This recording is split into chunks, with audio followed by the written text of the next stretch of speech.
එහෙනම් අපි අද දවස අපේ රැස්වීමේ කටයුතු ආරම්භ කිරීමට පළමුවෙන්ම අද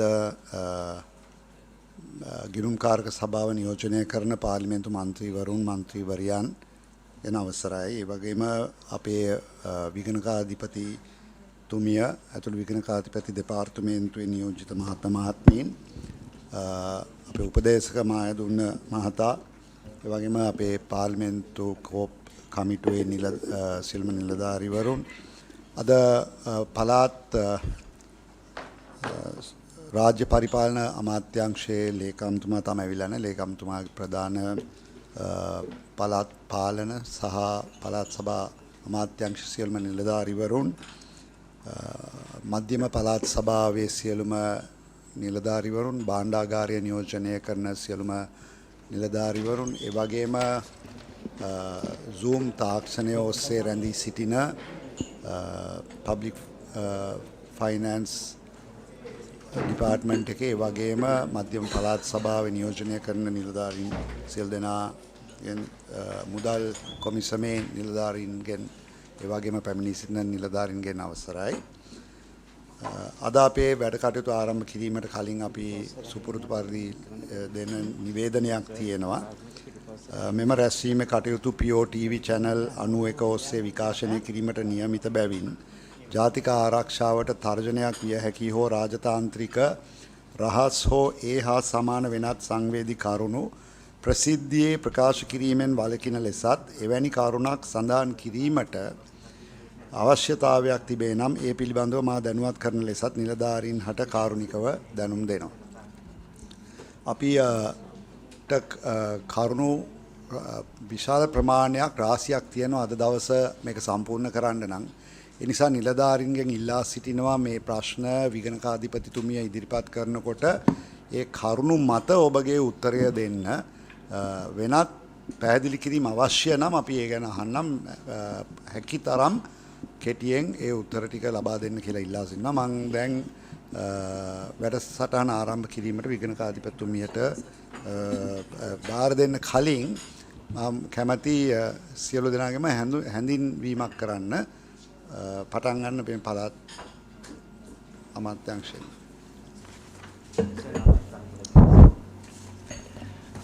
මම අජිත් ප්‍රේමසිංහ මධ්‍යම පළාත් ප්‍රධාන ලේකම්. මම මංජුලා මඩහපොළ මධ්‍යම පළාත් ආණ්ඩුකාර ලේකම්. එම් කොඩිපිලි ආරච්චි රාජ්‍ය පරිපාලන අමාත්‍යාංශයේ අතිරේක ලේකම් පළාත් සභා විෂය භාර. රාජ්‍ය පරිපාලන වලසෝසා පළාත් පාලන අමාත්‍යාංශයේ ප්‍රධාන මූල නිලධාරී. මම ජගත් අධිකාරී මධ්‍යම පළාත් සෞඛ්‍ය අමාත්‍යාංශයේ ලේකම්. මම චන්දන වික්‍රමසූරිය මධ්‍යම පළාත් කෘෂිකර්ම අමාත්‍යාංශ ලේකම්. මම මදුපානි පියසේන මධ්‍යම පළාත් අධ්‍යාපන හා ප්‍රධාන අමාත්‍යාංශ ලේකම්. මම ඒකනායක නියෝජ්‍ය ප්‍රධාන ලේකම් මුදල් මධ්‍යම පළාත් සභාව. මම නිරෝෂා දමයන්ති අධ්‍යක්ෂ මුදල් ප්‍රධාන ලේකම් කාර්යාලය. මම ශාන්ත කරුණාතිලක නියෝජ්‍ය ප්‍රධාන ලේකම් පාලන. මම දිලීපා පියදාස මධ්‍යම පළාත් මාර්ග අමාත්‍යාංශ ලේකම්. මම අජිත් ප්‍රියන්ත සභාපති මධ්‍යම පළාත් ප්‍රවාහන අධිකාරිය. මම ඉන්දික පුවගොල්ල සාමාන්‍ය අධිකාරී පළාත් මාර්ග සංවර්ධන අධිකාරිය.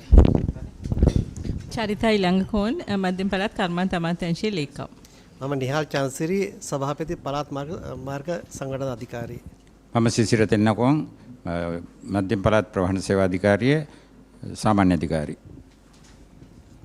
මම ඩොක්ටර් කමනී දේදුණු පිටිය පළාත් අධ්‍යක්ෂක සත්ව නිෂ්පාදන හා සෞඛ්‍ය දෙපාර්තමේන්තුව. මම උදාර කොන්සිවත්ත වැඩබලන අධ්‍යක්ෂ කලාපීය ආර්ථික සංවර්ධන ආයතනය. මම ආනන්ද ස්ටීවන් රේඩා ආයතනයේ සභාපති. මම සංජීවනි අමරතුංග මධ්‍යම පළාත් පේෂකර්ම අධ්‍යක්ෂ. මම මනෝෂා විජේතුංග පළාත් ඉඩම් කොමසාරිස්. මම නයෝමි හෙට්ටිආරච්චි පළාත් අධ්‍යාපන අධ්‍යක්ෂ. මම MPW ශිරෝමණි මධ්‍යම පළාත් සම්පකාර කොමසාරිස් හා රෙජිස්ට්‍රාර්. මම වෛද්‍ය සම්පත් රණවීර මධ්‍යම පළාත් සෞඛ්‍ය සේවා අධ්‍යක්ෂ. මම ප්‍රියන්ත කටුපුල්ල පළාත් ආදායම් කොමසාරිස්. මම ගැමුණු බණ්ඩාර මධ්‍යම පළාත් පළාත් පාලන දෙපාර්තමේන්තුවේ කණකාධිකාරී.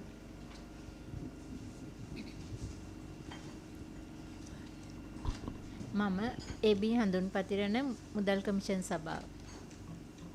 මම සන්ධ්‍යා කුමුදිනී ප්‍රධාන ගණකාධිකාරී මුදල් කමිෂන් සභාව. මම ප්‍රේමලාල් විජේසිංහ අධ්‍යක්ෂ මුදල් කමිෂන් සභාව. මම ATM UDB තෙන්නකෝන් සෙක්‍රටරි ලේකම් මුදල් කොමිෂන් සභාව. HR Sandamali assistant director department of national budget. මම අධ්‍යක්ෂ කළමනාකරණ සේවා දෙපාර්තමේන්තුව. මම BR Ranasinghe deputy director management audit department. මම නිර්මා පද්මසේකර නියෝජ්‍ය අධ්‍යක්ෂ රාජ්‍ය ගිණුම් දෙපාර්තමේන්තුව. WR ගමගේ අධ්‍යක්ෂ භණ්ඩාගාර මෙහෙයුම්.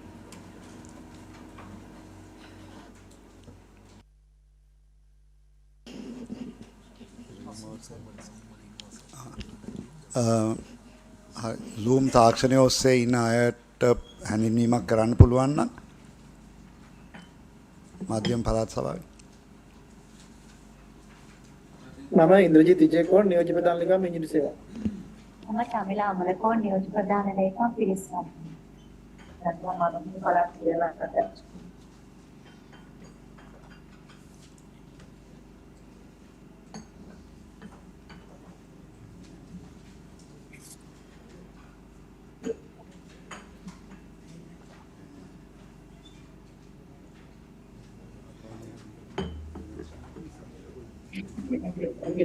මම විජය විජේකුමාර සභාලේකම්.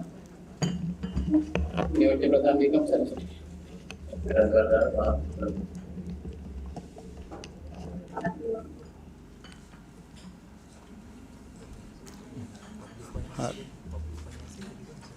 ඕනද? පබ්ලික් ෆයිනෑන්ස් ඩිපාර්ට්මන්ට් එකේ ඉන්න නියෝජිත නිලධාරීන්ලා හැඳින්වීමක් කරන්න පුළුවන්ද මේ වෙලාවේ? ඔව් සර්. මම යන්දිස Rajachandra deputy director department of public finance. Thank you. එහෙනම් විගණකාධිපතිතුමියට බාර දෙන්න. මම මුලින්ම සාකච්ඡාවට භාජනය කරන්නේ 2019 සැප්තැම්බර් 5 වෙනි දින පැවති රජයේ ගිණුම් පිළිබඳ කාරක සභාව විසින් ලබා දී තිබූ නිර්දේශ ක්‍රියාත්මක කිරීමේ ප්‍රගතිය සම්බන්ධයෙන් මෙතනදී ක්‍රියාත්මක නොවෙච්ච නිර්දේශ කීපයක් සම්බන්ධයෙන් පමණයි අපි සාකච්ඡාවට භාජනය කරන්නේ. පළවෙනි එක තමයි අඹතැන්න යාන්ත්‍රික ඉංජිනේරු ඒකකයේ රුපියල් මිලියන 15.2ක ඉන්ධන අවභාවිතාව. මේකෙදී කාරක සභාව විසින් කියලා තියෙනවා මෙම මුදල වාරික වශයෙන් අය කර ගැනීමට නමුත් ඔබතුමන්ලා පසුව කරන ලද පරීක්ෂණ වලදී තීරණය කරලා තියෙනවා ඒක හිම විය යුතු නැහැ කියලා. ඒ නිසා අය කර ගැනීමක් සිදු කරලා නැහැ. බොහොම යම් ප්‍රමාණයක් අය කරගෙන තියෙනවා. නමුත් මිලියන 14ක් විතර වගේ අය කරගෙන නැහැ මේ දක්වා.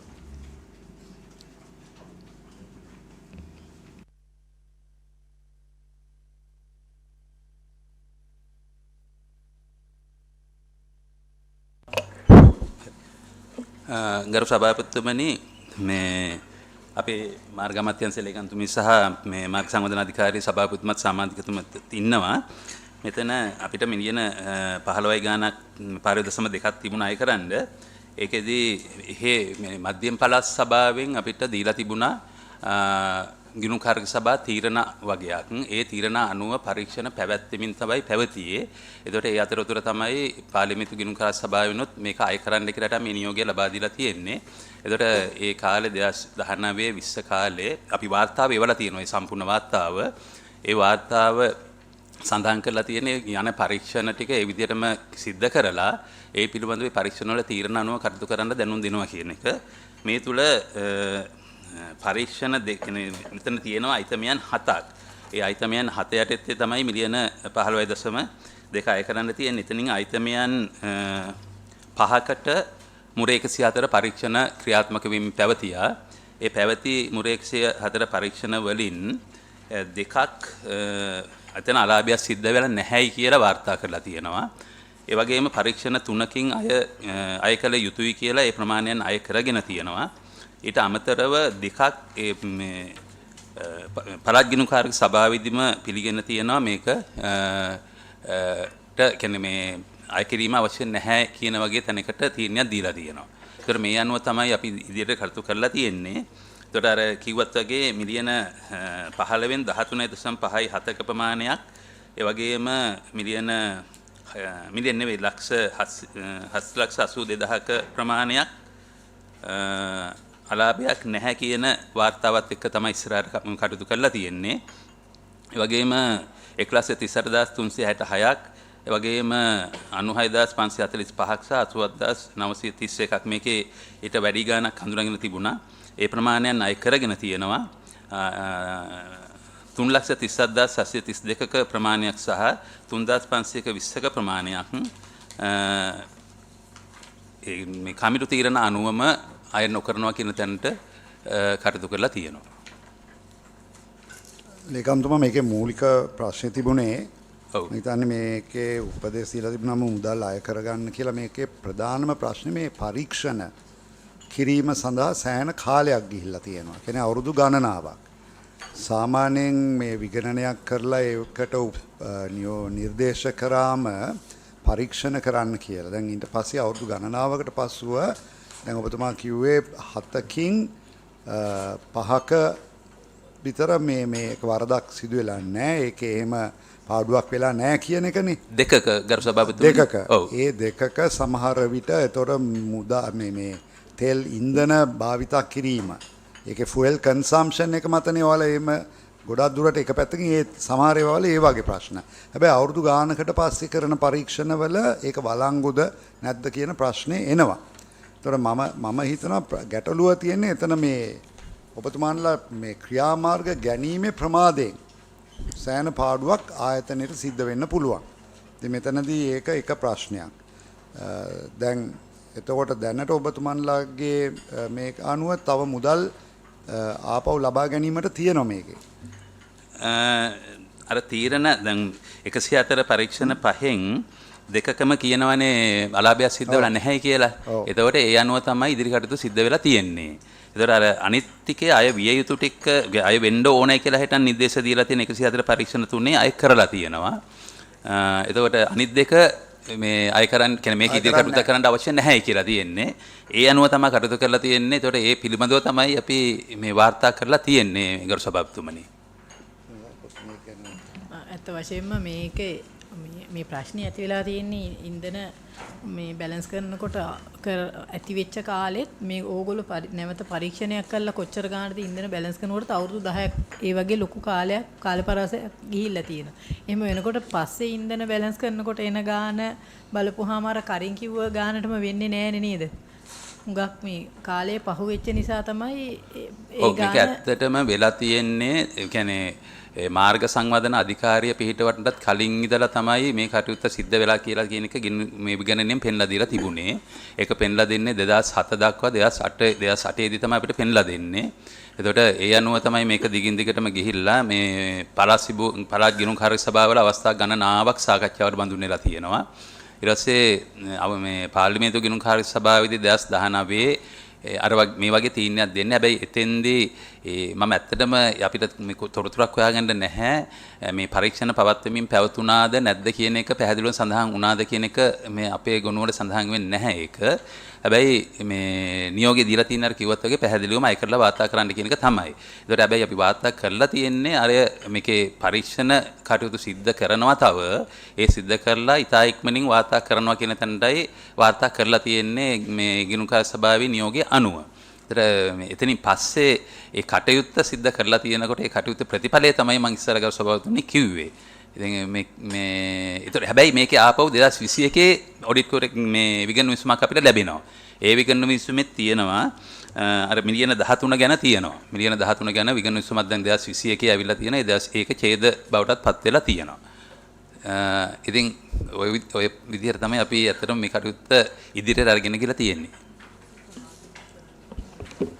ගරු සභාපතිතුමා නිශ්චිතව මේ ප්‍රධාන ලේකම්තුමා මේ පරීක්ෂණ මෙච්චර ප්‍රමාද වෙලා පටන් ගන්න මොකක් හරි නිශ්චිත හේතුවක් තිබුණාද? මේ පරීක්ෂණ මේ කියන්නේ මේ පාර්ලිමේන්තු ගිණුම් කාරක සභා මේ පළාත් ගිණුම් කාරක සභාවලදී මේ තොරතුරු වාර්තා කරලා තියෙනවා. ඒ 2008න් පසුව තිබුණු පාර්ලිමේන්තු ගිණුම් කාර්ය සභාව හැම එකම වගේ මේ පිළිබඳව වාර්තා කරලා තියෙනවා. ඒතකොට සමහර අවස්ථාවල පරීක්ෂණත් එක්ක වාර්තා කරලා තියෙනවා. සමහර ඒවා පරීක්ෂණ යමින්. ඒතකොට සමහර අවස්ථාවල මේ පළාත් ගිණුම් කාර්ය සභාවේදී තමයි තීන්දුවක් දීලා තියෙන මේක පරීක්ෂණයක් කරලා වාර්තා කරන්න කියලා. ඒතකොට ඒ කියන්නේ මේ කාලේ ඉඳලම පරීක්ෂණ පැවැත්තිලා තියෙනවා. හැබැයි මේ පරීක්ෂණ මේ එතන ප්‍රමාදයක් තියෙනවා කියන පරීක්ෂණ පටන් ගත්තට පස්සේ ඒක තීන්දුවක් ලබා දෙන්න ප්‍රමාදයක් සිද්ධ වෙලා තියෙනවා කියන එක අපි පිළිගන්නවා. හැබැයි ඒ අවසන් තීරණයක් දීලා තියෙන මේ 104 පරීක්ෂණවල අවසන් තීන්දුවක් දීලා තියෙන්නේ 2019න් පස්සේ. ඒතර මේ ඒ 2019න් පස්සේ තීන්දුවත් එක්ක තමයි මම හිතන්නේ අපිට නැවත විගණන විමසුමක් අපිට යොමු කරලා තියෙන්නේ. සභාපතිතුමා මෙහෙමයි මේක පැහැදිලි දැන් මෙතන මිලියන 13ක අවසානයේ මිලියන 13ක් අය කරගත යුතුයි. එහෙම නේද? මේ 13 මිලියන 13 කියන්නේ දැන් අපිට මේ මුරේ 104 පරීක්ෂණ කමිටුව කියන්නේ ඒ පිළිබඳව පරීක්ෂා කරලා මෙතන අරාබියා සිද්ධ වෙලා නැහැ කියන එක. ඒතකොට ඒ තත්ත්වය තමයි අපි ඉදිරියට අරන් ගිහිල්ලා තියෙන්නේ. ඒ කියන්නේ කිසිම මේක බිඳුවයිද? ඒ කියන්නේ බිඳුවයි. ඔව් ඒක බිඳුවයි. වාර්තා දෙකක සඳහන් වෙලා තියෙනවා කියලා ඔබතුමා කිව්වා. වාර්තා දෙකක සඳහන් වෙලා තියෙනවා. මේක අර මේ මම මේක කියවන්නම්.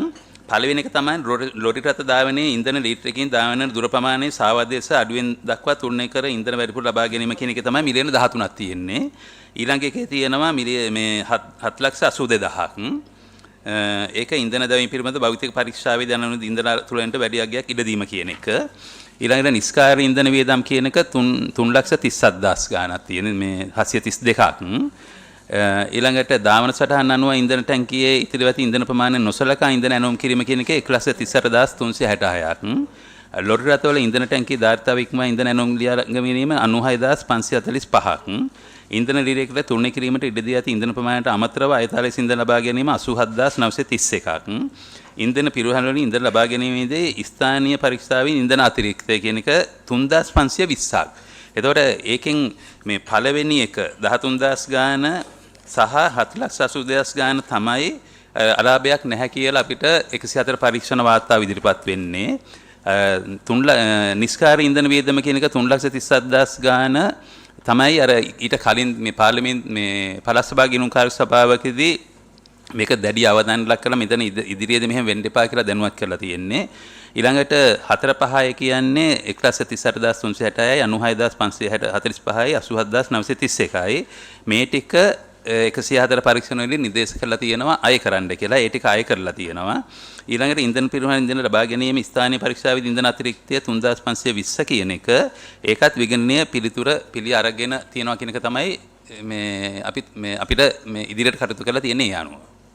එතකොට පළවෙනි දෙකේ තමයි මිලියන 13,570 මිලියන 13.572 සහ 7,82,030 කියන දෙක තමයි අලාභයක් වෙලා නැහැ කියලා මේ 104 පරීක්ෂණ තීන්දුව දීලා තියෙන්නේ. අපිට මේ සභාවතුමාද විගණනතුමී විසින් මම හිතන්නේ දෙපාර්තමේන්තුව විසින් මේක ඉන්ද්‍ර අවභාවිතයක් කියලා සටහන් කරලා තිබෙනවා නේද? ඒ කියන්නේ පැහැදිලිවම ඒක ඔප්පු වෙලා කියන්නේ ඔබතුමාලාගේ තියෙන ඒ විෂයපතය තුළ ඒක අවබෝධ වෙලා තිබෙනවා.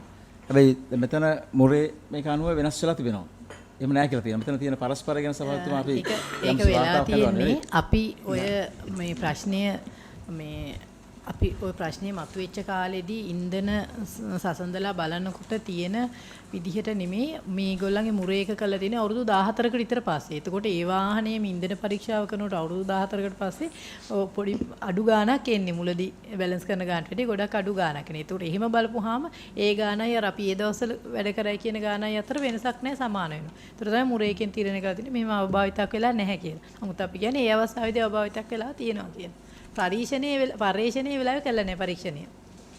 ඉතින් මේකෙන් ඇත්තටම සිදුවෙන්න ඕන ලේකම්තුමා මේකෙන් එන පාඩම තමයි මේ පරීක්ෂණ ප්‍රමාද කිරීම. ඒ වෙලාවේ මොකක් හරි විගණනයක් කරලා ඒකට විගණනය වාර්තාවක පරීක්ෂණයක් කරන්න කිව්වම ඊටාම සීමිත කාලයක් තුළ එම පරීක්ෂණය කරලා වාර්තාව ඉදිරිපත් කරා නම් මේ වගේ ප්‍රශ්නයක් ඇති වෙන්නේ නැහැ. දැන් මේක අවුරුදු ගණනාවකට පසුව දැන් ඔබතුමාන්ලා කරපු අර මුරේ එක 90 මේ ගෙවීම් මේකේ මේ ඉන්ධන භාවිතාවේ එහෙම අඩුවක් නැහැ කියලා පෙන්නලා දුන්නත් සැකයක් ඇති වෙන්න පුළුවන් මේ ප්‍රමාදය නිසා යම් ප්‍රශ්නයක් මතුවෙනවායි කියලා. දැන් මින් ඉදිරියට අපි ඔබතුමාට කියන්නේ එම තත්වයක් උඩ පරීක්ෂණ ඒ වෙලේම මේ මොහොතේම කරන්න පහසුකම් හදාගන්න. ඒක තමයි වැදගත්. ඒක කරන්න අපි මේ අනිවාර්යෙන් පොරොන්දු වෙනවා. ගරු සභාපතිතුමා දැන් මේක ඒකට එහෙම අපිට උත්තරය දෙන්න පුළුවන්. නමුත් අපි දැන් මොනවා හරි ඉතිහාසයේ කරපු වැරද්දක් නැවත පරීක්ෂා කරද්දී අර තත්ත්වයන් ඉතිහාසයේ ඒ තත්ත්වයන් තුල පරීක්ෂණ නොකර නව තත්ත්වයන් යටතේ පරීක්ෂණ කරන්න පුළුවන්ද? මිල ගණන් වෙනස් වෙලා එහෙම තියෙද්දි. ඒතකොට මේකටත් අපි මොකක් හරි විසඳුමක් දෙන්න ඕනේ. නැත්නම් ඉතිහාසයේ කරපු වැරදි තියෙනවා. අද තත්ත්වයන් තුල පරීක්ෂණ කරන්න. එතකොට නිවැරදි කරුවෙක් වෙන්නත් පුළුවන් නේ. ඒතකොට ඒක ටිකක් සදාකාලිකම මේ වගේ අවභාවිතාවන්ට මේකේ මම හිතන්නේ මුල් අවස්ථාවලත් විගණනය පෙන්වා දුන්නාට පස්සේ විගණනයත් එක්ක සම්බන්ධ වෙලත් පරීක්ෂණ කරලා තියෙනවා. වාහන මෙතන ඇත්තටම මේ ප්‍රධාන වාහන 4ක් තිබුණේ. ඒ වාහන 4න් එක වාහනයක් රැපයාස් වල නතර කරලා තිබ්බා දීර්ඝ කාලයක්. ඒකින්ද ඒකේ පරීක්ෂණය කළේ නැහැ. ඒතර අනිත් වාහන තුනෙන් දෙකක් ඒ අවස්ථාවලමත් පරීක්ෂණය කරලා තියෙනවා. එක අවස්ථාවක මම හිතන්නේ විගණනය පෙන්ලා දුන්නාට පස්සේ විගණනය සම්බන්ධ වෙලත් පරීක්ෂා කරලා තියෙනවා. මේ ඒතකොට එතෙන්දිත් දැන් මේ යම් අපිට මෙතන ඇත්තටම කිව්වේ වාහන 3ක් 4ට බැලන්ස් කරනවා මේ ලියටට කිලෝමීටර් අනිත් එක 3ට බැලන්ස් කරනවා කියන්නේ මේ බැලන්ස් කරන්න ඕනේ. හැබැයි මේගොල්ලෝ කරලා තිබ්බේ වාහන මේ 3ක් මේ ලීටර් 3ට කිලෝමීටර් 3ට කියන එකයි අනිත් එක 2ට කියන එකයි. ඒතකොට ඒ වගේ මේ කිලෝමීටර් එක වෙනස තමයි තිබුණේ. ඒතකොට ඒ අවස්ථාවලත් පරීක්ෂා කළා මේක සමානලාර මේ 3.5ට ඇවිල්ලා තියෙනවා. ඊට පස්සේ 2.5ට ඇවිල්ලා තියෙනවා. ඒ වගේ පරීක්ෂා කිරීම මේ දවස්වලත් කළා තියෙනවා. ඒතකොට ඒකේ අවස්ථා ගණනාවක් පරීක්ෂා කිරීම කළා තියෙනවා. ඒතකොට ඊට පස්සුව තමයි අර පළාත් සභා ගිණුම්කාරක සභාවෙන් නියෝගය දුන්නට පස්සේ පරීක්ෂණීය අවස්ථාවේ අපි නැවත පවත්වන්නේ. ඒ පවත්වන අවස්ථාවේ තමයි පාර්ලිමේන්තු ගිණුම්කාරක සභාව පවත්වලා එතින්දී මේ වගේ අපිට නියෝගයක් දෙන්නේ. හැබැයි මේ පරීක්ෂණ ප්‍රතිඵලය තමයි මේ පරීක්ෂණ පවත්වාගෙන යනවා කියන එක හා ඒ තත්ත්වයන් තමයි අපි මේ පාර්ලිමේන්තුවට වාර්තා කරලා තියෙන්නේ. ඒතර ඇත්තටම අර අවස්ථා දෙක කියන්නේ මේක දැන් මේ ඇතනු සවත්තුමනි මේ 1990 ගණන් වල ඉඳලා මේ සිදුවෙච්ච වැඩසටහනක් මේක මේ දෙපාර්තමේන්තුවක් විදිහට තිබ්බ කාලේ ඉඳලා මේ වෙලා කියලා තමයි විගණනය පෙන්නලා දීලා තියෙන වැඩසටහනක්. එතකොට අපි විගණනයෙන් මේක හඳුනාගෙන එතෙන්දි මැදිහත් වෙන්නේත් අපි 2008 2007 දක්වා දෙන 2008 තමයි අපි මැදිහත් වෙන්නේ. ඊට පස්සේ එතන ඉඳලා තමයි මේ කටයුත්ත මේ පරීක්ෂණ කටයුතු ආරම්භ වෙලා ඉස්සරහට ගිහිල්ලා තියෙන්නේ. ඊට පස්සේ 2019 දී තමයි අන්තිමට පාර්ලිමේන්තු ගිණුම්කාර සභාවේදී අපිට කියන්නේ අවුරුදු 20කට විතර පස්සේ තමයි පාර්ලිමේන්තු ගිණුම්කාර සභාවේදී නියෝගයක් ලැබෙන්නේ. එතනින් පස්සේ තමයි නැවත පරීක්ෂණ කරන්නේ. ඒතකොට ඇත්තටම අර කාල ප්‍රමාදයත් එක්ක මේ අපිටත් ගැටලුවක් තියෙනවා මේ ඒ කරන පරීක්ෂණවල මේ தත්ත්වය මොකද කියන්නේ. ඊට පස්සේ මිල ගණන් පිළිබඳව මේ කියන්නේ මේවට දුවපු කිලෝමීටර් ප්‍රමාණය හා ඒකට අදාළව ඉන්ධන මිල ගත්තාම ඒ මිල පිළිබඳවත් යම් ගැටලුකාරී තත්ත්වයන් තිබුණා. මේ සියල්ල පරීක්ෂා කරලා තිබුණ බව අපි දැක්කා මේ මුර 104 පරීක්ෂණයේදී. ඒ මුර 104 පරීක්ෂණයේදී ඒවා පරීක්ෂා මේ අවධානය ලක් කරලා තිබ්බත් කියලා හිතන්ද අපි දැක්කා. ඒකට ඊට පස්සේ මේ මුරේ පරීක්ෂණයක ක්‍රමවේදයක් තියෙනවා. මේ මුරේ පරීක්ෂණ ක්‍රමවේදය අනුගමනය කරලා තමයි මේ ඒකට ඉඩ දීලා තියෙන්නේ. ඒකට නමුත් දැන් අපිට ප්‍රශ්නයක් තියෙනවා මේ ඒ සිද්ධියටම අදාළව නැවත 2021 වර්ෂයේ මේ විගණන විසුමක් දාලා තියෙන මේ සිද්ධියන ওই ටිකටම අදාළව ඊට පස්සේ ඒ විගණන විසුම දැන් ඉස්සරහට යනවා ඒක ඡේද බවට පත් වෙලා තියෙනවා 2021 වර්ෂයේ අවසන් මේ විගණන ප්‍රති වාර්තාවේ. ඒකත් තියෙනවා. ඒතකොට ඒක ඉදිරියට තව යනවා. ඒතකොට ඒ පිළිබඳවත් මම හිතන්නේ අද ටේබල් වෙලා තියෙන්නේ ওই කාරණා දෙකම පිළිබඳව තමයි අපිට තීරණයක් අවශ්‍යයි.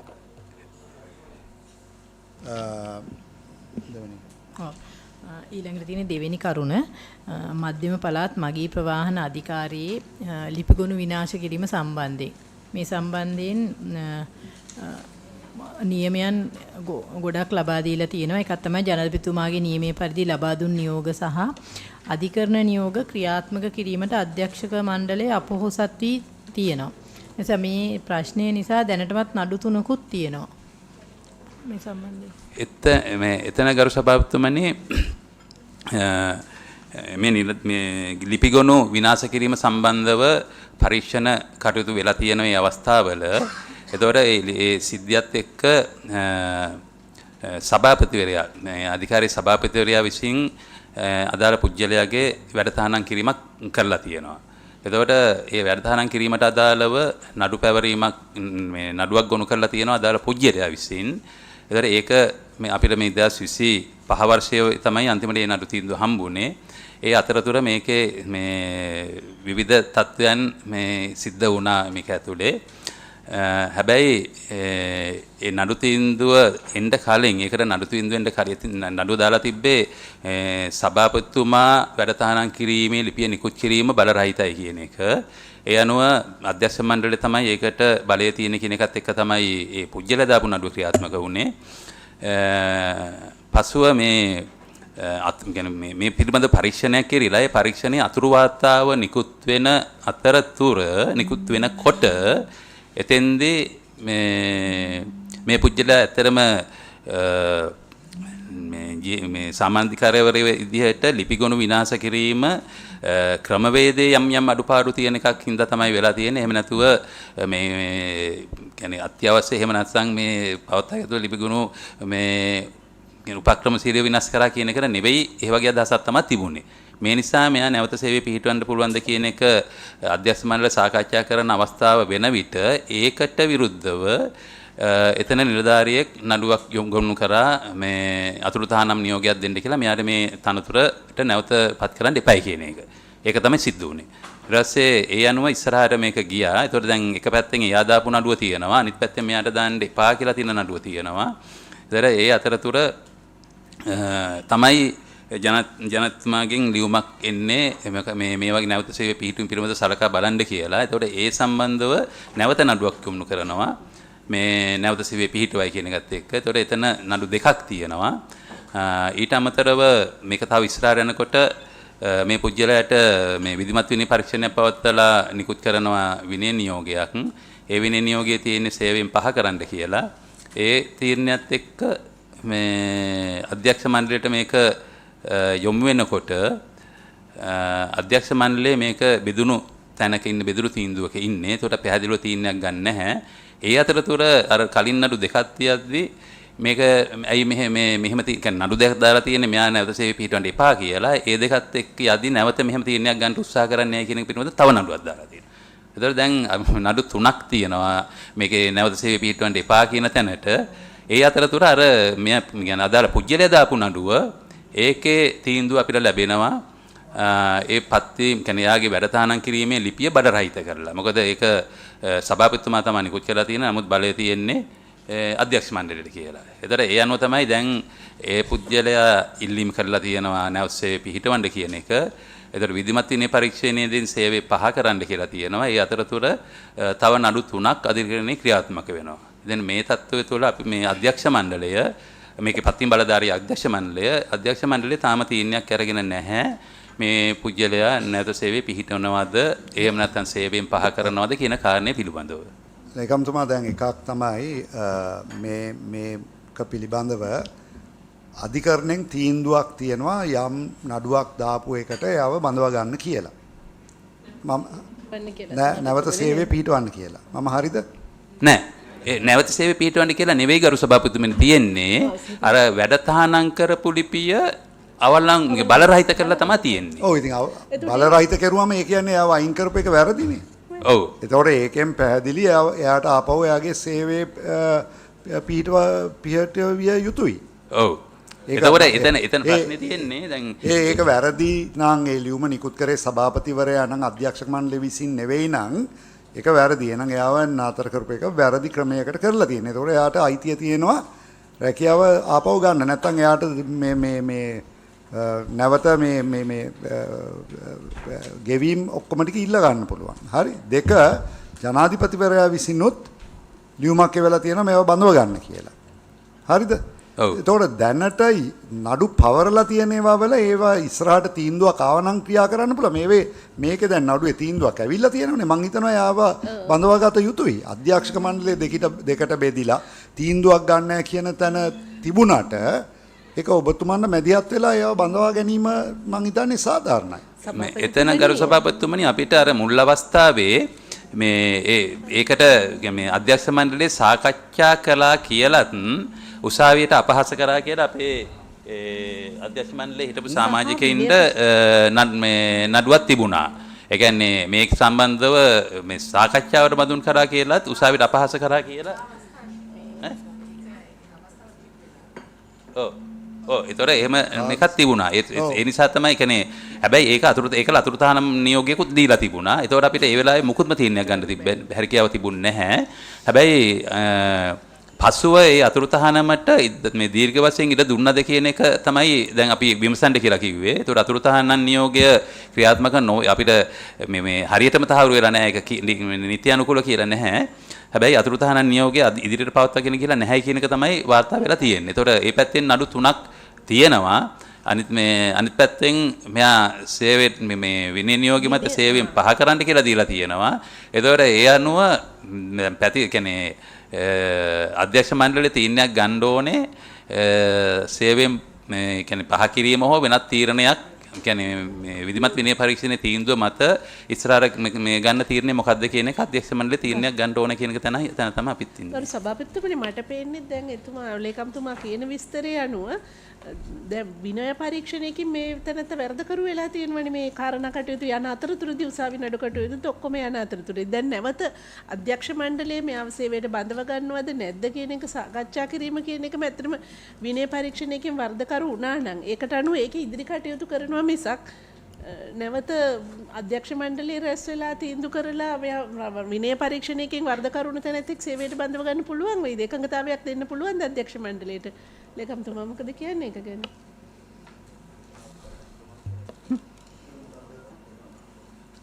ගරු සභාපතිතුමනි මධ්‍යම පළාත් ප්‍රවාහන අධිකාරී සභාපති සවිස්තරාත්මක විස්තරයක් අපිට සාමාන්‍ය අධිකාරීවරයා සංක්ෂිප්ත කරලා තිනවා පොඩි අවස්ථාවක් ලබා දෙන්න.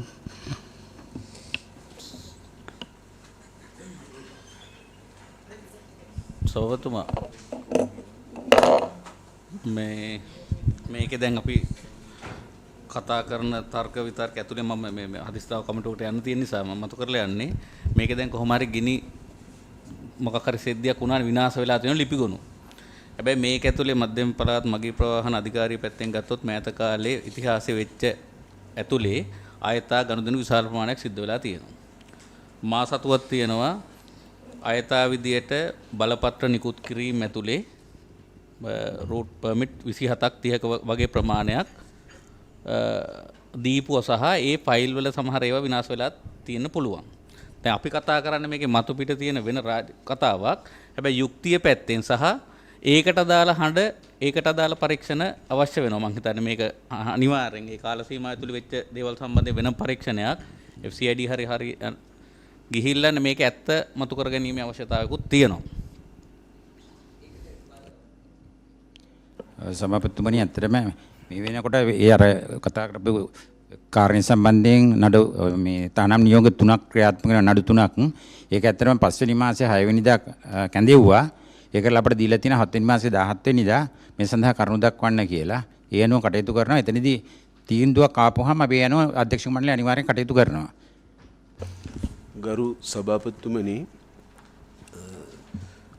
ලේකම්තුමා ප්‍රකාශ කරනවා මේ ලිපි ලේඛන යම් අත්‍යවශ්‍ය ලිපි ලේඛන ගණනාවක් නෙමෙයි මේ විනාශ කරලා තිබෙන්නේ කියලා නේද? එහෙම අපිට නඩු කටයුතු හරි මොනවට හරි අවශ්‍ය ලිපි ලේඛන නෙමෙයි ඉවත් කරලා තියෙන්නේ ඉවත් කරපු ක්‍රමවේදයේ තමයි මේ වරද තියෙන්නේ. එතන මේ මූලික විමර්ශන කමිටුව තමයි මේක පැහැදිලි කරන්නේ. කරනවා ගරු සභාපතිතුමනි කමිටුව තීන්දුව කරනවා මේ විනාශ කරපු ලිපි ලේඛන තව ඉදිරි කටයුතු වලට එහෙම අවශ්‍යතාවයක් සහිතව ඒවා නෙමෙයි මේ විනාශ කරපු ක්‍රමවේදය තියෙන වරදක් තියෙන කියලා එක. දෙවෙනි එක ගරු සභාපතිතුමනි මෙම තැනැත්තාගේ වැඩ තහනම් කරලා තිබෙන්නේ සභාපතිවරයා. තමන්ගේ බලය ඉක්මවලා කටයුතු කරලා තිබෙනවා. පත්වීම් බලධරයා වෙන්නේ අධ්‍යක්ෂක මණ්ඩලය. ඒ අවස්ථාවේ අධ්‍යක්ෂක මණ්ඩලයේ නිහඬව ඉඳලා නඩු තීන්දුව දෙනවා සභාපතිවරයාගේ ක්‍රියාකාරීත්වයේ බල රහිත ශුන්‍ය කරලා ඊට පස්සේ නැවත අධ්‍යක්ෂක මණ්ඩලය මේ පුද්ගලයාට විරුද්ධව ආපහු විනය ක්‍රියාමාර්ගයක් ගන්නවා. ගරු සභාපතිතුමනි එහෙම විනය ක්‍රියාමාර්ගයක් ගන්න අවශ්‍ය නම් මේක අධිකරණයට යන්න කලින් අධ්‍යක්ෂක මණ්ඩලයට තිබ්බ මේ සිදුවීම සම්බන්ධයෙන් කටයුතු කරන්න. දැන් අපිට හැඟෙන්නේ මේ පුද්ගලයා මම දන්නේ නැහැ කවුද කියලාවත් අපි දන්නේ නැහැ ගරු සභාපතිතුමනි මේගොල්ලෝ මොනවද පහුගිය කාලවල වල කරේ කියලා. නමුත් අපිට ඒව හොයන්න අවශ්‍ය වෙන්නේ නැහැ ගරු සභාපතිතුමනි. නමුත් මේ පුද්ගලයාට අගතියක් වෙනවා කියලා දැනෙනවා ගරු සභාපතිතුමනි මේ අධිකරණ තීන්දුව දීලා යාව ඉවත් කරනකොට ආපහු විනය පරීක්ෂණයක් ගේනවා. විනය පරීක්ෂණය කරන්න වෙලා යාට දැන් ආපහු වැටෙන්න දෙන්න. මන්තුමනේ එතන පොඩි නිවැරදි කිරීමක් කරගන්න ඕනේ. ඒ මේ මූලික විමර්ශනය ආරම්භ කරලා ඒකේ අතුරු වාර්තාවක් තමයි මූලික අවස්ථාවේ දෙන්නේ. එතකොට තමයි ඒකට විරුද්ධ තමයි ඒ අදාළ මේ හිටපු සාමාන්‍යාධිකාරිය නඩුව දාන්නේ. හැබැයි ඒකම අපේ විධිමත් විනය පරීක්ෂණය යනවා. ඒක මේ අඛණ්ඩව යනවා. ඒක නතර වෙලා තිබිලා නැහැ. අඛණ්ඩව ගිහිල්ලා ඒ පරීක්ෂණ අවසානයේ තමයි අර වගේ තීන්දුවක් දෙන්නේ. ඒතකොට මේ 2025 තමයි මේ පුජ්‍යල දාපු නඩුවට තීන්දුව එන්නේ. හැබැයි අතරතුර පරීක්ෂණයක් ගිහිලා පරීක්ෂණ තීන්දුවකුත් එනවා. නෑ ලේකම්තුමා දැන් මන්ත්‍රීතුමා කියපු ආකාරයට සභාපතිවරයා එයාව සේවයෙන් අයින් කරන ලිපිය නිකුත් කරන්නේ පරීක්ෂණයකින් පසුවද කලින්ද? කලින් ඒක තමයි ගැටලුව. ඒ කියන්නේ අතුරු වාර්තාවෙන් ඔව්. ඒතකොට ඒකම වරදක් වුණ එක මත තමයි අරයා අධිකරණයට යන්නේ. ඒ අදාළ පුද්ගලයා. ඒතකොට අධිකරණය ඒක අනුව නියෝග කරනවා මෙයාව ආපහු එයා පහ කරපු ක්‍රමවේදය වැරදි කියලා. ඒතකොට ඒ වෙලාවේදී එතනදී නිසි පරිදි තීරණයක් ගත්තේ නැති නිසා ඉදිරියේදී ඔබතුමන්ලාට ඒකෝ නඩු ගාස්තු ආදි වශයෙන් ගෙවලා ලොකු වියදමක් දරන්න වෙනවා. ඒක මේ ප්‍රශ්නයක් වෙයි. ඒ වෙලාවේ දැන් ඒක ප්‍රමාද වුණා. ඒක ඔයාව සේවයේ පිහිටවලා ඊට පස්සේ අලුතෙන් එයාට මේ විනය පරීක්ෂණයක් කරන්න තිබ්බා. මොකද ක්‍රමවේදයක් තියෙන සාධාරණ ක්‍රමයක් කාටවත් තියෙන්න ඕනේ. මන්ත්‍රීතුමා කියපු පරිදි අපි දන්නේ පුද්ගලයා කවුද කියලා. හැමෝටම නීතිය සමානයි. කර සභාපතිතුමනි මේ මම සාමාන්‍ය අධිකාරිය කතා කරන්නේ ඇත්තට මේ 2019 4 වෙනි මාසේ 22 වෙනිදා ඒ කියන්නේ 2019ම 4 වෙනි මාසේ 22 වෙනිදා සභාපතිවරයා විසින් අභ්‍යන්තර මූලික පරීක්ෂණයක් පවත්වන්න විමර්ශන නිලධාරිය පත් කරලා තියෙනවා. ඊට පස්සේ ඒක පාදක කරගෙන චාර්ජ් ෂීට් එකක් දීලා තියෙනවා. ඊට පස්සේ ඒකට ක්‍රමවත් විනය පරීක්ෂණයක් කරලා තියෙනවා. ඒක ඇත්තටම මේ ක්‍රියාත්මක වෙන අතරතුර තමයි කියන්නේ ඒක 2019 වසරේ තුල ක්‍රියාත්මක වෙලා තියෙනවා. මේ නඩු තීන්දුව එන්න කලින් ගරු සභාපතිතුමා මේ පොඩි කාරණයක් දැන් මේ ওই මුළු ක්‍රියාවලියෙම ඉඳලා තියෙන එකම අධ්‍යක්ෂක මණ්ඩලයක්ද නැත්නම් අධ්‍යක්ෂ මණ්ඩලය වෙනස් වෙලාද? ඒ කියන්නේ අපි කියමු අධ්‍යක්ෂ මණ්ඩලයේ ඉඳලා වෙනස් වෙන්නත් පුළුවන් සමහරට එකම මණ්ඩලයක් ඉන්න පුළුවන්. ඒ කියන්නේ තීන්දු ගන්න ওই මුළු ක්‍රියාවලියෙම ඉඳලා තියෙන එකම අධ්‍යක්ෂ මණ්ඩලයක්ද කියලා ඒකට මොකද්ද උත්තරේ? සාමාන්‍ය අධිකාරිතුමා 2019 වර්ෂයේදී ওই සිද්ධි මාලාව වෙනකොට 2019 වර්ෂයේ එකම අධ්‍යක්ෂක මණ්ඩලය ගරු සභාපතිතුමනි මට දැනගන්න පුළුවන් ද අභ්‍යන්තර මූලික විමර්ශනයෙන් මෙතුමා වරදක් කරා කියලා තීන්දුවක් ඇවිල්ලා තිබෙනවා. ඔව් සභා මොකද මන්ත්‍රීතුමා ලේකම්තුමා කිව්වා මේ මූලික පරීක්ෂණයේදී සනාථ වුණා මේ ලිපි ලේඛන විනාශ කරපු ක්‍රමවේදයේ විතරයි වෙනසක් තියෙන්නේ. එහෙම නැතුව මොන හරි සාක්ෂි සංගවන්න එහෙම කරපු එකක් නෙමෙයි කියලා. ඒ නිසා ගරු සභාපතිතුමනි සමහර දේවල් අපිට මානසිකව හිතන්න වෙයි. මෙතන මේ පුද්ගලයා යම් සාක්ෂි සංගවීමකට හරි වංචාවක් කරන්න මේ ලිපි ලේඛන විනාශ කරා නම් අපි මේට වඩා වෙන ක්‍රියාමාර්ගයකට යන්න පුළුවන්. ලේකම්තුමා කියනවනේ ඔබතුමා ලේකම්තුමා කියනවා නේද එහෙම දෙයක් කරලා නැහැ කියලා. ඒකේ වාර්තාවේ පැහැදිලිව සඳහන් කරලා තියෙන්නේ ක්‍රමවේදයේ වැරදි කියන එක තමයි. එතකොට මොකද දැන් විනාශ කරපු ලිපි ලේඛනනේ මේ මන්ත්‍රීතුමා. එතකොට විනාශ කරපු ලිපි ලේඛන ගැන මොකද්ද කියන එක පැහැදිලිව ඒකේ මේ සඳහන් කරන්නේ නැති තත්ත්වයක් නේද තිබ්බේ. ඔව්. ඒකේ එතකොට විනාශ කළා ඉවරයි ලිපි ලේඛන. එතකොට එතන පැහැදිලිව කියන්නේ නැහැ. හැබැයි මේ අපි සාමාන්‍යයෙන් රජයේ ලිපි ලේඛනයක් විනාශ කරන ක්‍රමවේදයක් තියෙනවා. ඒ ක්‍රමවේදය අනුගමනය කළා නැහැ. හරි ඒතකොට ඒ තත්වයක් එක්ක තමයි ඒගොල්ලන්ගේ නිර්දේශ ලබා දීලා තියෙන්නේ. මොකද විනාශ කරපු ලිපි ලේඛන පිළිබඳව ඇත්තටම තහරුවක් ගන්න බෑ මේ මොකද්ද කියන එක හරියටම. මේ වගේ සභාපතිතුමනි මේ අල්මාරියක පිළිවෙලකට තිබ්බෙවුවා නෙමෙයි. මම දන්න විදිහට මේ සවල් වලින් පවා එකතු කරලා තියාගත්තෙවුවා කියලා තමයි අපිට ආරංචි වෙලා තියෙන්නේ. මම දන්නේ ඒක සත්‍යාසත්‍යතාවයේ කොහොමද කියලා. ගරු සභාපතිතුමනි ඔය කාලය තුලදී මේ වාරණයක් නිකුත් වෙන හින්දා තමයි ඔය මන්ත්‍රීතුමා කියන කාරණේ නැවතත් විග්‍රහ වීමක් වෙන්නේ නැත්තේ. මොකද මේ සම්බන්ධ අනුශාසනික කරුණු සියල්ලම වාරණයක් සිද්ධ වෙනවා. ඒ නිසා තමයි ඔය කියන විදිහට නැවත ඒක විග්‍රහ කිරීමක් සිද්ධ වෙන්නේ නැත්තේ. එතුමා කියන දේ ඒ කියන්නේ ඇත්තටම ඒ කියන්නේ චූදිතයට අවස්ථාවක් ලැබෙන්නේ නැත්තේ අර නඩු කටයුතු 3ක් ඒ වෙද්දින් ක්‍රියාත්මක වෙන නිසා. දැන් තමයි මේ වාරණේ ඉවත් වෙලා තියෙන්නේ. ඒකත් ඇත්තටම අපිට නිශ්චය කරගන්නට වෙනවා නෛතිකව ඒ හැකියාව තියනවාද කියන එක. මේ නඩු කටයුත්තට යන්න වෙන්නේ ගරු සභාපතිතුමනි තමන්ගේ බලය ඉක්මවලා සභාපතිවරයා කටයුතු කරපු නිසානේ. එහෙම නැත්නම් එතුමා නඩු මගට යන්නේ නැහැ. මූලික විමර්ශනයේ අභ්‍යන්තර මූලික විමර්ශනයේ පමණක් ගියා. හැබැයි එතුමාගේ වැඩ තහනම් කරපු නිසා තමයි එතුමාට සිද්ධ වෙන්නේ ඒක අධ්‍යක්ෂක මණ්ඩලයෙන් ගන්න ඕන තීන්දුව සභාපතිවරයා අරන් තියෙනවා. ගරු සභාපතිතුමනි මා දන්නා තරමින් අභ්‍යන්තර විමර්ශනයක් සිද්ධ වෙනවා. ඒ වගේම තමයි විධිමත් විනය පරීක්ෂණයක් පළාත් සභාව හරහා පත් කරන ත්‍රිපුද්ගල කමිටුවක සිද්ධ වෙනවා. එතකොට එහි තීන්දුවක් තියෙනවා. ඒ වගේම තමයි ලිපි ලේඛන ගෙනි තැබීම සම්බන්ධයෙන් මා දන්නා පරිදි අභ්‍යන්තර සහ විධිමත් විනය පරීක්ෂණයේදී සාක්ෂි අරන් තියෙන එක් අංශයන් වලින් තම තමන්ගේ ලිපි ලේඛන අත්‍යවශ්‍ය ඒවා අයින් වෙලා තියෙනවා කියලා. ඉවත් වෙලා තියෙනව නොදැනුවත්ව කියලා. එතකොට එතන ප්‍රශ්නයක් තියෙන බවක් පේනවා.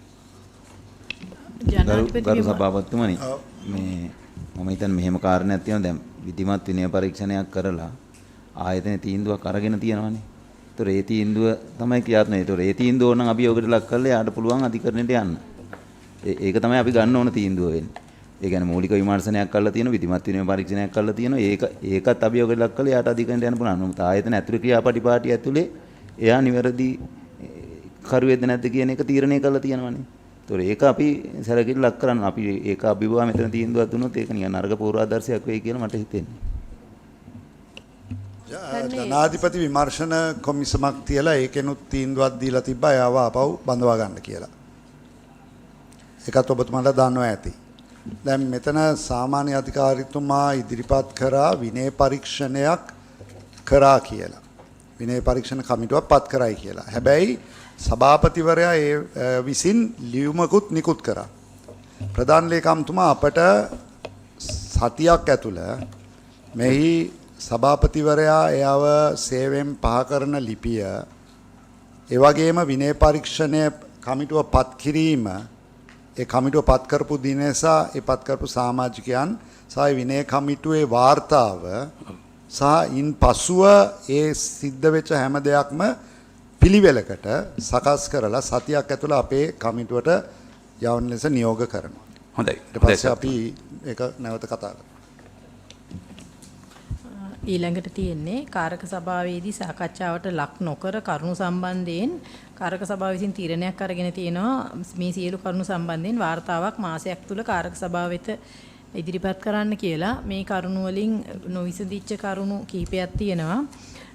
3-7 කියන කාරණාව කටුකිතුල ගිමන්හල එකඟ වූ බදු කොන්දේසි උල්ලංඝනය කරමින් තෙවන පාර්ශවයකට උපබදු දීම හා රුපියල් මිලියන 1.2ක හිඟ බදු මුදලක් අය කර නොගැනීම. එතකොට 2019 11 8 වෙනිදා වෙනකොට මේ මුල් බදු දුන්න අය මෙතනින් ඉවත් වෙලා තියෙනවා. එතකොට ඒගොල්ලන්ගෙන් ලැබෙන්න තියෙන ප්‍රමාද ගාස්තුයි බදු ගාස්තුයි රුපියල් මිලියන 3.167ක් වගේ. මෙම හිඟ මුදල අය කර ගැනීමට මහනුවර දිසාධිකරණේ නඩුවක් පවර්ලා තියෙනවා.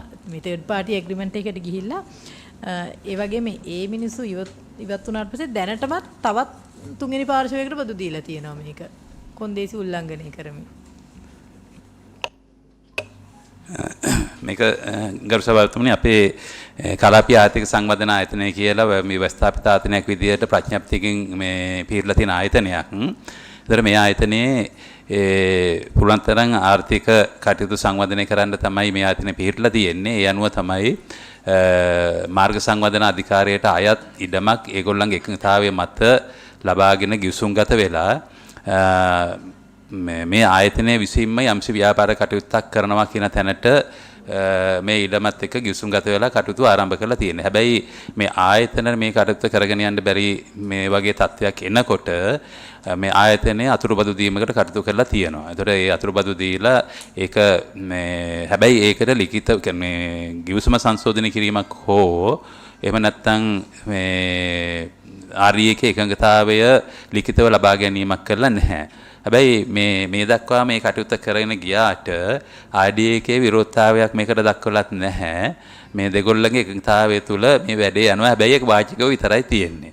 හැබැයි දැන් ඉතින් මේකේ ගැටලුකාරී තත්ත්වයන් කීපයක් තිබුණා. අපි RDA එකත් එක්ක නැවතත් සාකච්ඡා කරා. ටික කියන්නේ මේ ලිඛිත එකඟතාවයක් දෙන්න බෑ හා ගිවිසුම සංශෝධනය කරන්න එකඟතාවයක් ඒගොල්ලන්ගේ අපිට ලිඛිතව දීලා නැහැ.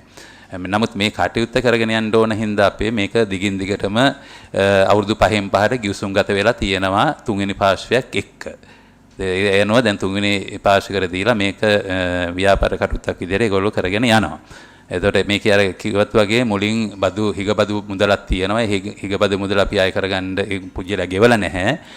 ඒ මුදල අය කරගන්න අවශ්‍ය කටයුතු කරන්න නීතිමය කටයුතු දැන් ආරම්භ කරලා තියෙනවා. මේ ওই තත්ත්වය තමයි තියෙන්නේ. ඉතින් දැන් ඊළඟට මේකේ මේ බිල්ඩින් ප්ලෑන් එකේම පිළිබඳව ගැටලුවක් තිබුණා. අපි ඒවත් දැන් පළාත් පාලන ආයතනයත් එක්ක සාකච්ඡා කරලා ඒවටත් මේ විසඳුමක් ගන්න නීති අනුකූල කරගන්න අවශ්‍ය කටයුතු කෙරලා තියෙනවා. ඉතින් මේ තත්ත්වය තමයි තියෙන්නේ. අර RDA එක මේ කටයුත්ත අපි එතන කරගෙන යන මේ අපි දැනට කරන විදිහට කරගෙන යන්න විරෝධතාවයක් නැති වුණාට ගිවිසුම සංශෝධනය කරන්න එකඟතාවයක් නැති නිසා අපිට ගිවිසුම සංශෝධනය කිරීමේ හැකියාවක් නැතුවයි තියෙන්නේ. ගරු සභාපතිතුමා කොයි විදිය කිව්වත් මූලික බදු දෙන්න බලය තියෙන RDA එකේ අවසරයකින් තොරව ওই බදු දුන්නාය කියන එකම වැරදි නීත්‍යානුකූල නැහෙනි. එතකොට ඔය ගිවිසුම කියන එකම බදු දීමට එකඟ වෙලා තියෙන මේ කියන කලාපීය ආර්ථික සංවර්ධන ආයතනය කියන ආයතනය විසින් උපබදු දීමට ගත්ත තීරණයම බලශුන්‍යයි. එතකොට ඒ ඇති කරගත්ත ගිවිසුම මුලපටන්ම ශූන්‍ය හා බලරහිත ගිවිසුමක්. එහෙම එකක් මත දැන් මුදල් අය කරගන්න ලේකම්තුමා කියනවා මහනුවර දිසාධිකරණයේ නඩුවක් පවරලා තියෙනවා කියලා. මට දැනගන්න පුළුවන් ද ලේකම්තුමා ওই ගිවිසුම කොහෙදී ඇති කරගත්ත ගිවිසුමක්ද කියලා ඔබතුමාලාගේ ලේඛනවල තියෙනවද?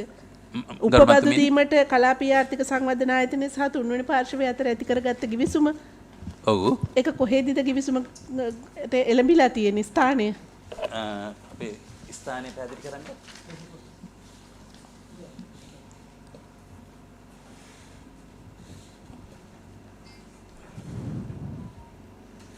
කොහෙදීද එළඹිලා තියෙන? කොළඹදීද නුවරදීද? මහනුවරදී තමා ගරු මන්තුමියනි මේ ගිවිසුමට අස්සන් තබන්නේ දෙපාර්ශ්වයේ. මහනුවරදී. ගිවිසුමේ තියෙන සඳහන් වෙලා දෙපාර්ශ්වයේ අස්සන් කරන්නේ මහනුවරදී කියලා. මහනුවරදී කියලා තමයි තියෙන්නේ නේද? මොකද මේ මම බැලුවේ ඒකයි කොහොමද මේ නඩුව මහනුවර දිසාධිකරණයට ගියේ කියලා. මොකද මේ පිහිටි ස්ථානය අනුව මේක යන්න ඕනේ නාවලපිටිය දිසාධිකරණයට පිහිටි ස්ථානය නම් ඒකයි ගිවිසුම ඇති කරගෙන තියෙන්නේ මහනුවරදී නම් මහනුවරදී නඩුව පවරන්නත් පුළුවන්. හැබැයි මේ නඩුව පවරන්නෙම නීතිමය පදනමක් නැතුවනේ ලේකම්තුමා.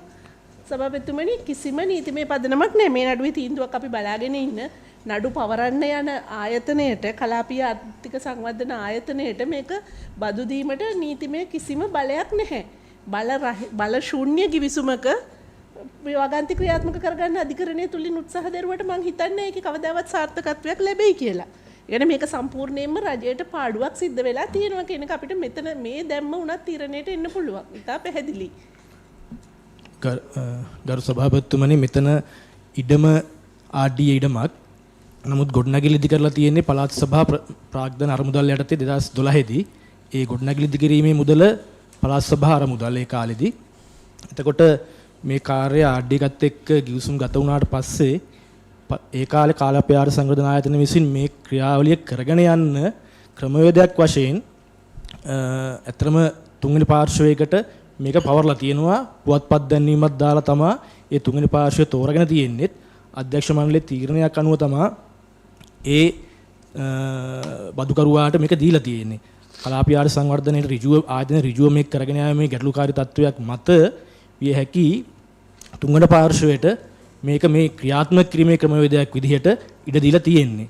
ඒතර ගොඩනැගිල්ල ඉදිකිරීමේ මූලික විධම දරලා තියෙන්නේ කලාපීය සංවර්ධන ආයතනය නැත්නම් පළාත් සභාව.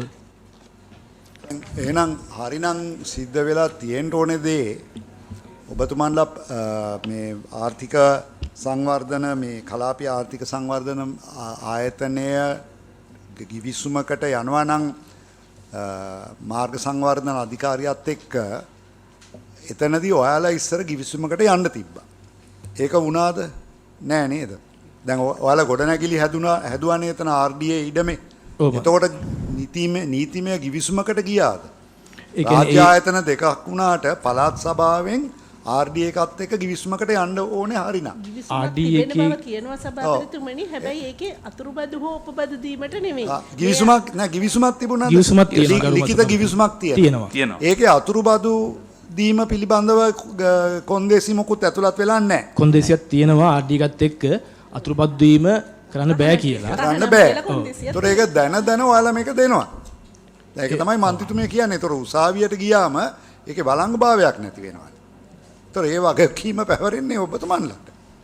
ඉදිකිරීම් සිදු කරන්නත් බැහැ නේද ඔබතුමන්ලට? නෑ ඉදිකිරීම් පුළුවන් මේ ගරු මන්ත්‍රීතුමියනි ඉදිකිරීම කරලා තියෙන්නේ RDA එකේ එකඟතාවය. ඒ කියන්නේ ගොඩනැගිල්ල ඉඩමන දීලා තියෙන්නේ. ඒතොර ගොඩනැගිල්ල ඉදි කරලා තමයි ඒක උපපදු දීලා තියෙන්නේ මේ කරගෙන යාමට. ඒක අර අපි ප්‍රධාන ලේකම්තුමා සඳහන් කරා වගේ ඒ කලාපයේ ආර්ථික සංවර්ධනය වෙනුවෙන් ඉදිකිරීම් වල වියදම දරුවේ පළාත් සභාව. ඒතොර මොන පදනමෙන්ද ඒ ඉදිකිරීම් කරේ? ආර්ථික මධ්‍යස්ථානයක් නම් ආදායම උපයන්නනේ. ආදාය උපයන්න. ඒතොර මේ අතුරුබදු දීමක් දෙන්නේ නැහැ කිව්වම ඔයාලගේ අදහසක් තිබුණේ ඔයාලා මේක නඩත්තු කරන්නද? අපි ආර්ථික කලාපීය සංවර්ධන ආයතනය මේක මෙහෙවගෙන යාමට තමයි ඒක දීලා තියෙන්නේ.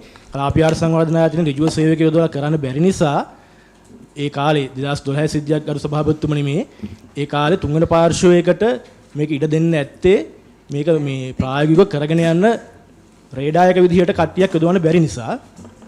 එතකොට අපි තුන්වෙනි පාර්ශ්වය තෝරාගෙන තියෙනෙත් පුවත්පත් දැන්වීමක් දාලා ටෙන්ඩර් කරලා එයා ලව අපි අපිට කලාපීය සංවර්ධන ආයතනයට මුදලක් අය කරනවා. සභාපතිතුමනි මෙතන ඒ තෝරා ගැනීමේ පටිපාටිය හෝ මොකක් හරි ගැන අපි හිතන්නේ ඉස්සර වෙලා පළමුවෙන් හිතන්න ඕනේ මේ රජයට අයිති ඉඩමක්. රජය විසින්ම පළාත් සභාවේ මුදල් යොදවලා ගොඩනැගිල්ලකුත් ඉදි කරනවා. ඉදි කරලා කිසිම බලයකින් තොරව තුන්වෙනි පාර්ශවයකට මේකේ මූල්‍යමය ලාභය ගන්න ඉඩ හරිනවා. ඊට පස්සේ දැන් මේ මුදල් හිඟේ අය කුලී මුදල් හිඟේ අය කරගන්නත් බැරි තත්වයක් වෙලා තියෙනවා. රජයට පූර්ණ ලාභයක් මෙතන වෙලා තියෙනවා සභාපතිතුමනි. තනි කරම මේක නොසලකිල්ල සහ අවධානය යොමු නොකිරීම ඒ කියන්නේ වගන්තියකින් තහනම් කරපු දෙයක් මේ තුන්වෙනි පාර්ශවයකට බදු දීම බැහැයි කියලා තියෙද්දි ඒක දැනම මේ ආයතනය විසින් බදු දීලා තියෙනවා. සම්පූර්ණ නීතියට පටහැනි සභාපතිතුමනි. ගරු සභාපතිතුමනි මාර්ග සංවර්ධන අධිකාරියට අයිති මේ භූමිය සහ ගොඩනැගිලි කලාපීය ආර්ථික සංවර්ධන ආයතනයේට පවත්වාගෙන යන්න බෑ. ඒක අලාභයි. ඒ නිසා තමයි තුන්වෙනි පාර්ශ්වයක් හොයාගන්න කියලා ඔබතුමන්ලා ප්‍රකාශ කරනවා. ඒතකොට දැන් මේ කරගෙන යන්න බැරි නම් මේක කල යුතුව තිබ්බේ නැවත මාර්ග සංවර්ධන අධිකාරියට ලබා දෙන එක. ඒ වෙනුවට අනීතිකාකාරයට තුන්වන පාර්ශ්වයකට ලබා දීලා තිබෙනවා. නේද? ග්‍රීන් පාක් කියන ආයතනයට දීලා තියෙනවා. එතකොට ඒකට දුන්නාට පස්සේ ඒගොල්ලෝ ගරු සභාපතිතුමනි මිලියන 6ක් වැය කරලා ඉදිකිරීම් කරනවා. ඒ ඉදිකිරීම් කරාට පස්සේ ඒගොල්ලෝ අදාළ බදු මුදල ගෙවන්නේ නැහැ. ඊට පස්සේ මේගොල්ලෝ මේක උත්සාහ කරනවා දිගින් දිගට මෙතන රැඳිලා ඉඳත් උත්සාහ කරනවා.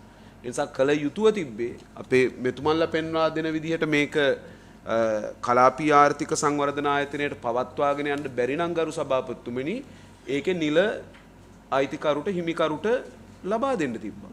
මේගොල්ලන්ට බිස්නස් කරන්න අයිතියක් නැහැ ගරු සභාපතිතුමනි මේ රජයේ ඉඩම් දේපල භාවිතා කළා. ඒ නිසා අපේ ගරු මන්ත්‍රීතුමිය කිව්වා වගේ සම්පූර්ණයෙන්ම වැරදි සහගත දෙයක් මෙතන සිද්ධ වෙලා තියෙනවා.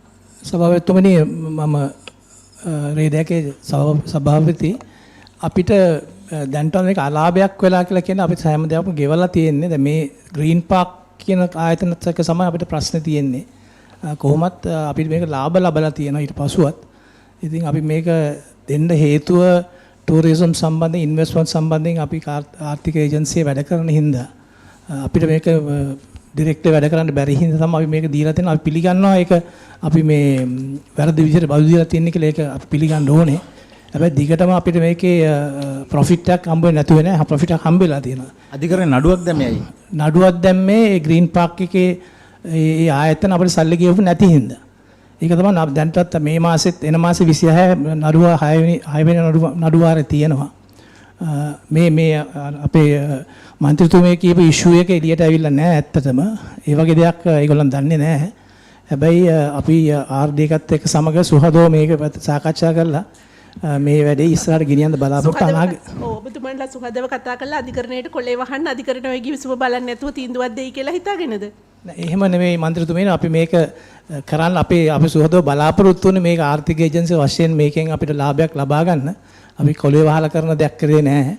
එකම දේ තමයි අනාගතයේත් අපි බලාපොරොත්තු වෙන්නේ මේක දැන් ටූරිසම් පිකප් වෙන හින්දා අනාගතයේ අපි මේක ඉදිරියට පවත්වාගෙන යන්න අපිම ආර්ථික ඒජන්සි වශයෙන් මේක අනාගතයේ රන් කරන මොකද අපි මේක ඇසට් එකක් වශයෙන් දැන් අපිට ගන්න පුළුවන්. මේක ලොකු ඇසට් එකක් බිල්ඩිම අපි හැදුවේ ලෑන්ඩ් එක අපිට ලීස් එකක් තියෙනවා. මේ කෙටි ප්‍රශ්නෙට ඔබතුමා උත්තර සභාපතිතුමනි පොඩි උත්තරයක් දෙන්නකෝ.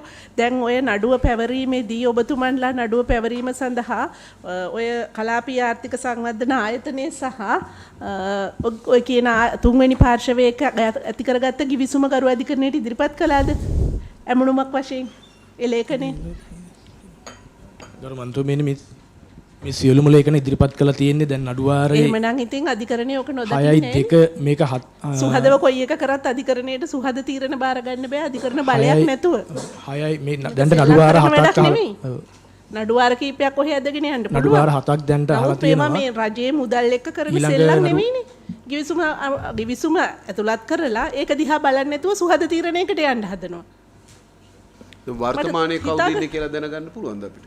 වර්තමානයේ ඉන්නේ සතාසියම් ඊළඟ සතාසියම් කියලා පුද්ගලයා තමයි දැන් මේ ගිවිසුම අත්සන් කරලා තියෙන ගිය අවුරුද්දේ ඔක්තෝබරේ ඉඳන්. එතකොට ඒ පුද්ගලයා දැන්ට වර්ෂ 5කට අපිත් 3කට අපිත් ගිවිසුම් ගත වෙලා මේ දැන්ට වැඩ කරගෙන යනවා කුලිය ගෙවන යනවා. ඒකත් අනීතික ගිවිසුමක්. ගරු සභාපතිතුමනි අනීතික එකක් කරලා ඒක වැරදිලා නඩුමකට ගිහිල්ලා නැවත වතාවක් ඒ වරදම ආපහු කරනවා.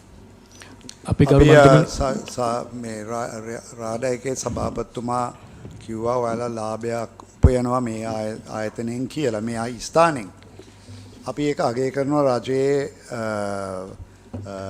ඉඩම් වලින් හෝ වත්කම් වලින් ආදායමක් උපයනවා නම්. හැබැයි මේකේ හැම එකකටම නීති පද්ධතියක් තියෙනවා. ඒක උල්ලංඝනය කරලා පාඩු කරවන්නත් බෑ ලාභ උපයන්නත් බෑ.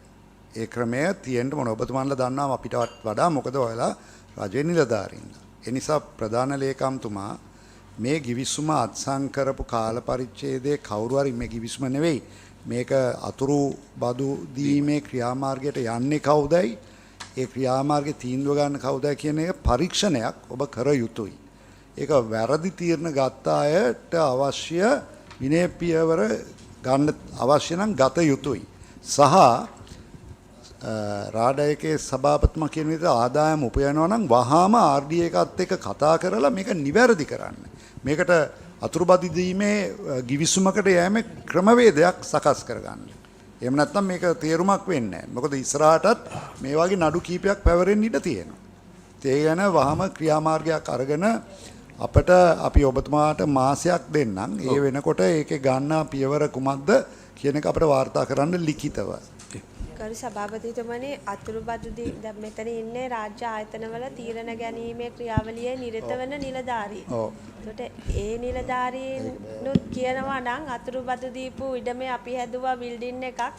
ඒක අපිට ලාභ ලබනවා. ඒක අපිට අයිති කියන තැන ඉඳලා කතා කරනවා නම් සාමාන්‍ය මහ ජනතාවත් රජයේ සතු දේපල අතුරුබදු පදනම් මත ලබාගෙන බිල්ඩින් හදලා ඒවා අපේ කියන්න ගත්තොත් මොකද්ද නීතිය?